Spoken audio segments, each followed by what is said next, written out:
দেন আমি মশলা করলাম রান্না করার জন্য। আরেকটা জিনিস দেখাচ্ছি বন্ধুরা, যাদের আমাদের মতো অবস্থা, ধরে নাও প্রতিদিন বাজার করতে পারো না, তো আজকে আমি একটা জিনিস রেসিপি বানিয়েছি।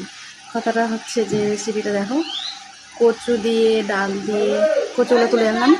কচুগুলো তুলে আনার পর কচুগুলোকে গরম জল দিয়ে ভাপালাম, ভাপিয়ে আর ডালগুলো বাটলাম শিলপাটাতে বেটে, আর লাগালাম কচু এক এক করে কচুর পাতাগুলোতে, আর লাগিয়ে মাছের মতো ভিজেছি। দেখো মাছ হার মানাবে।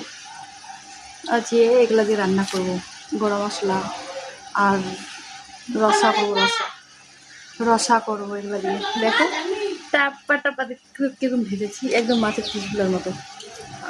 আজ যদি খাওয়া যাবে না বন্ধুরা, প্রচুর ভাত খাওয়া যাবে আজকে। আর আমি মাছ তো পছন্দ করি না, আর এগুলাই পছন্দ করি। কচুর পাতা দিয়ে পকোড়া, কে কে খাওয়া আমার বাড়িতে চলে আসবা। শিল পাতাতে বেটে কচু পাতা তুলে বড়া ভাজে পকোড়া বানিয়ে রান্না করে খাওয়াবো। দেখো আর আরও হচ্ছে, তার জন্য এত বড় থালাটা, মানে এক থালা ভাজবো, কিছু খাবো ভাত দিয়ে শুকনা, আর কিছু রান্না করব। দেখো আর মাছ অত ভালো লাগে না আমার, জানো। আর এগুলা দিয়ে আমার আগে নিরামিষটাই বেশি পছন্দ আমার, মাছটা সেরকম খাই না, রুচে না। আর এগুলা দিয়ে আমি ভালো ভাত খাই আর কি। Bye bye.